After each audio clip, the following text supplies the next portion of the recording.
In my book, The Human Magnet Syndrome, I had to find a way to re-explain codependency because there was so much shame around it. There was so much, no one would ever take it seriously. Every book you read had a different explanation and it was all about personality type. I realized that therapy doesn't work for codependency because I defined it as this simplistic problem. Codependency is simply defined as a problem with the distribution of love, respect, and caring in a relationship. Codependents give all of it, give all what I call the LRC, love, respect, and care out to people with hopes that it'll be reciprocated. And when it's not, because of the human magnet syndrome, they always pick the narcissist. They are upset. They try to control the person. They try to get that person to love, respect, and care for them. And they can't, and they don't, and they stay in a relationship.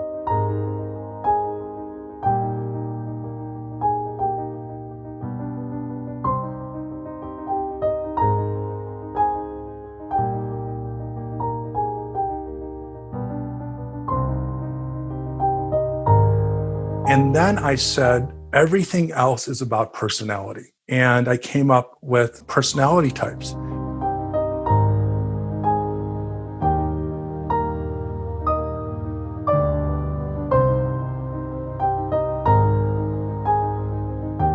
So when I simplified the definition, it allowed people to identify who's codependent. Because if you say, well, codependents, are people that are sacrificial, this or that. Well, narcissists can pretend to be that. Codependents can lie. They can be alcoholics. They can be manipulative. People think that only narcissists do that. And so then I started to, after I wrote The Human Magnet Syndrome, both versions, I said, I have to change the name. The name just is so old. It represents a term in the 70s.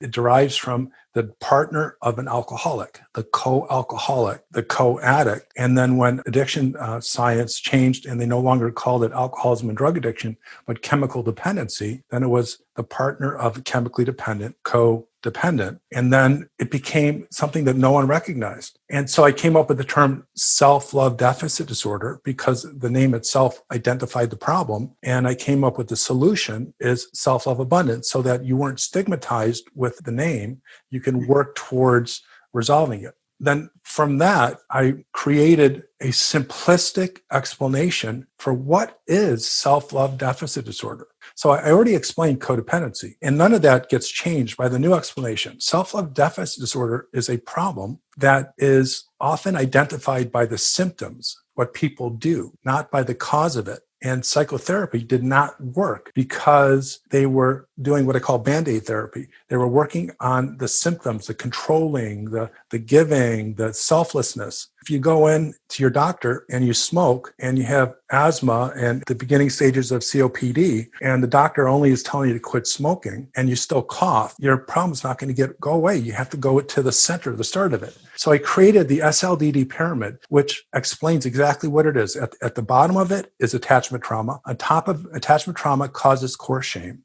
Core shame is the feeling that they are fundamentally broken, not good enough. Pathological loneliness is an existential disease where you don't feel like you fit in your own skin. You feel disconnected, alone, and it is a bone-achingly painful experience. And then the next step is the addiction, the SLDD addiction, for which it happens because the person is trying to medicate or stop the pathological loneliness. And at the top is SLDD or codependency. And so when we understand what it is clinically, we then can solve it. You can't solve a problem if you're treating the symptoms. When I came up with the term pathological loneliness, it erupted. People just loved it because it explained what every SLD codependent experiences in between relationships or are afraid of in case a relationship should end. It put words to the experience. And if you meet an SLD and you talk to them about how it feels outside a relationship, they will tell you always the same thing.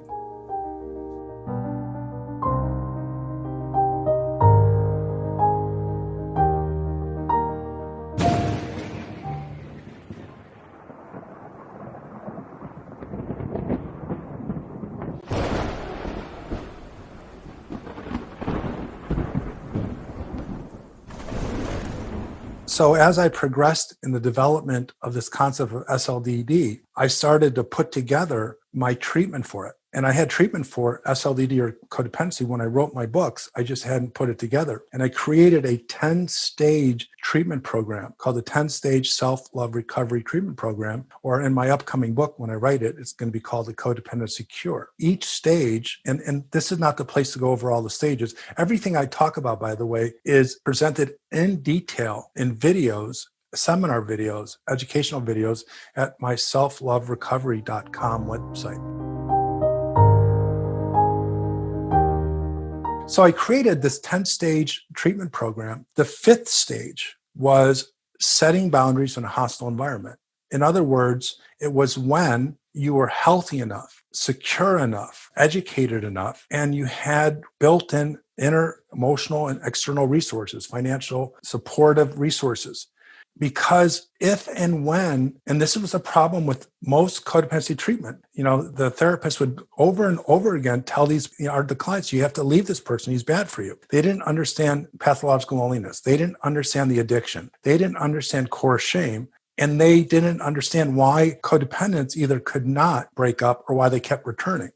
The way that I constructed my 10-stage program is every stage, it's like a developmental theory. Every stage was required to get to the next stage. So in order to get to the stage of setting boundaries, you have to be prepared. You have to know everything possible about yourself and why you get stuck inevitably, habitually, reflexively in these relationships, despite all of your promises to yourself and others.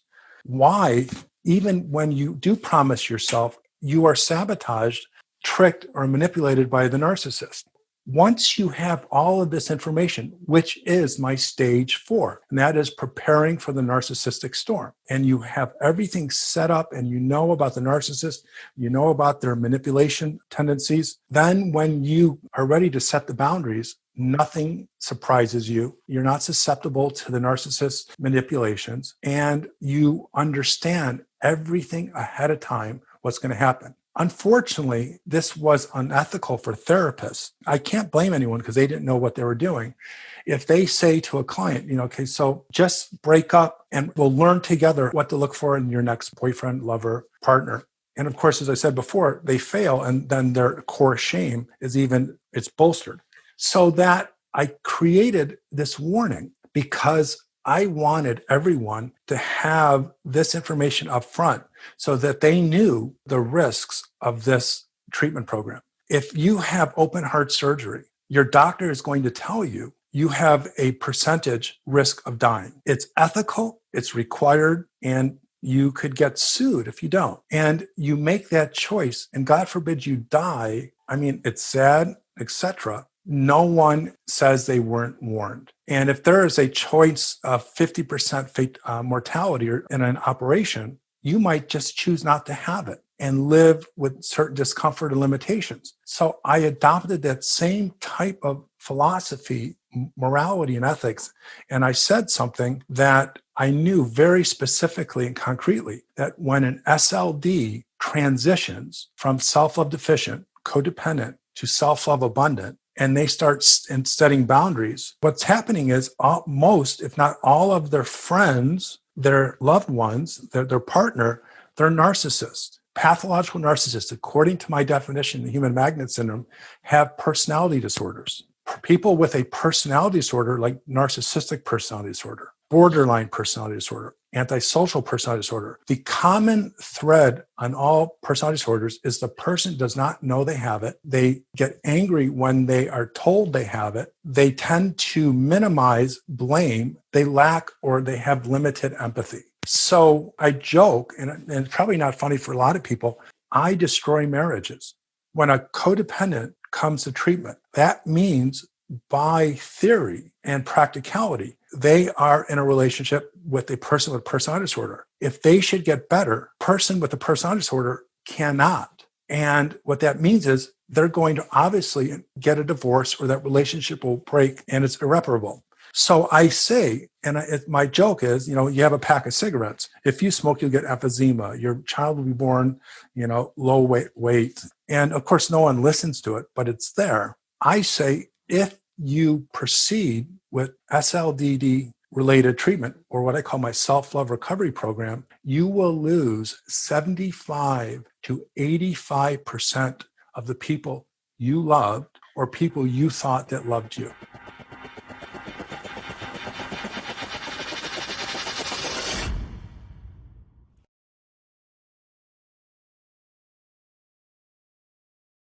The narcissist will see you, treat you, and understand you as a horrible person. The friends who are codependent will not connect with you anymore and will be threatened. It's like when I was in rehab as a teenager and, I had a big problem smoking marijuana, weed as they say now. Once I got out, I wanted to hang out with my friends. They were threatened by my sobriety because they didn't want to deal with the idea that it was a real problem. And so the friendships went away. And when I tell this to people and I explain how it works and we have these discussions, then they have an opportunity to make a choice, because by this point, they know it's not a maybe, it's a promise.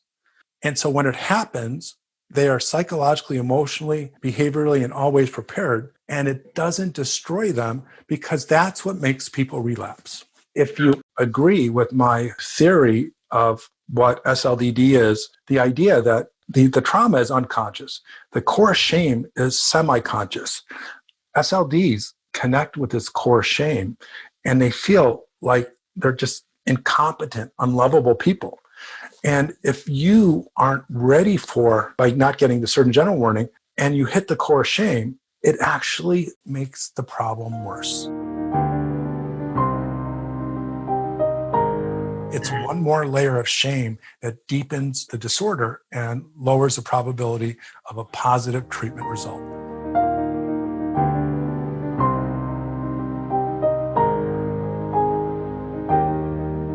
By the time I get to the Surgeon General warning and the discussion, people understand so deeply and profoundly what they lost. It gives me goosebumps, how much pain they've been in. They have gone through these steps that are designed to unearth what you can't or don't want to admit to or think about, to educate you, to inspire you.